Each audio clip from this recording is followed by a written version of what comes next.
Welcome to my channel, Tailors and Designers. So today we are seeing overbust corset yoke. So let's proceed. For this one, I've already stitched the side with bias, but in your own case, if your style is not what I did here, just turn it in the sides of the yoke with just use a net to turn the side of the yoke, like use a plain net to turn the side of the yoke. So after turning it, I pinned from 0.5 inch all the way to the center front. Now that is where I'll be stitching on. Like I pinned the yoke itself 0.5 from the armhole all the way to the center front, and I'm stitching on it as you can see me do. So like I said, in your own case, if you're not going to, the style line I'm trying to create, it's actually with a bias. That's the style line. But in your own case, please just turn it in with a plain net. That's if you're working with lace. But even if you're not working with lace and it's an illusion net, do the same thing. Turn in your armhole. That's if it does not have sleeve. But if it has sleeve, please, you don't need to turn it in. This one nice because it does not have sleeve. That's why I turned it in. I used bias to finish the rough edges. So now on the center front, I notched the fabric and I notched the net. So from that point, I picked it and I'm going to stitch all the way up to the 0.5. Now I'm stitching all the way to that 0.5 because I've already turned in the armhole of the yoke. But like I said, if yours have a sleeve, please don't turn in the armhole, so that when you're done, the ½ inch that will be at the edge is what you're going to use to attach your armhole, because after drafting the pattern, we obviously added ½ inches allowance to join. So I stitch all the way to ½ inch, and this is what is looking like. I just proceeded to show you what it looks like. So now I want to stitch the front, like turn it with the lining. Then I place the lining on it and stitch all the way to the sweetheart point, then notched it on the lining. Then after that, I pushed one of the cup outwards to enable me sew this other side.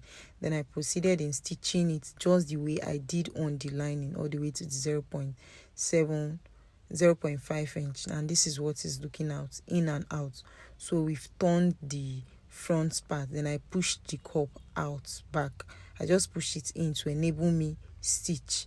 Then after that, I want to now proceed to stitching the back. So from the back, on the back, from the 0.5, just the way we did all the way from the center back, I'll pin all the way to the side seam, as you can see me do. 0.5 all the way to the side seam. Then I stitched it, as you can see me do, all the way to the 0.5. Then after doing this, we'll now proceed to turning it with a lining.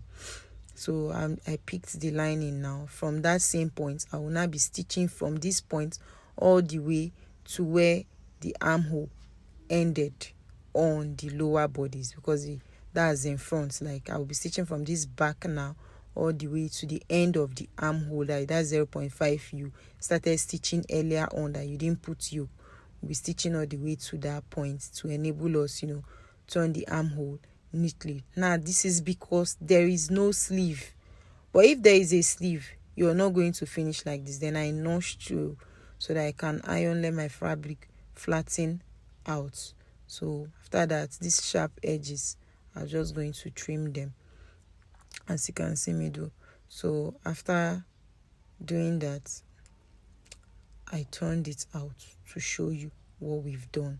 This is what the armhole is looking like. So in this video, I don't know if I've mentioned earlier, we'll be doing the armhole, we'll be doing the yoke and the eyelet channel in this one video. So after doing this, we'll proceed to the sewing of the eyelet channel. Then we've already stitched our eyelet channel. I have a video on how to stitch the eyelet channel. So after doing that, I just proceeded to closing the eyelet channel, as you can see me do. I made a mistake there. The stitching was not neat, so I had to loosen. So now I'm stitching again. I'll just stitch on that point close to the channel all the way to the top. You get? So I was stitching from that place to the top with 0.5 inch that I've already left while doing the stitching of the eyelet channel. But just for a quick one, for my eyelet channel I went in 0.5, then stitch the first bone, proceeded to do 0.7, then stitch the second bone, then after that I attached the third bone close to it. So I hope this helps, but I already have a video on that, so I'll be dropping that after this video. Then after that I turn to the back of the fabric, the side that has the bones and everything, then I stitch on the first line of the first bone, then I did the same thing on the second line of the first bone, just to create a channel that will enable me insert my non-sewable bone, that's the plastic bone. So I'm stitching on the second line of the first bone. After doing that, I'll proceed to the next bone, and this is what it's looking like. So after doing that, I'll proceed to the next bone. Now I'm stitching on the first line of that bone because I've already stitched the bone to the fabric, so there's this thread there that is a guide already, so I'm just stitching on that same thread again. So I did the same thing on the second one, second bone, just sewing all the boning lines again, as you can see me do. So after resewing all the boning line, our boning channel is complete. So this is what it is looking like. I hope this video is helpful.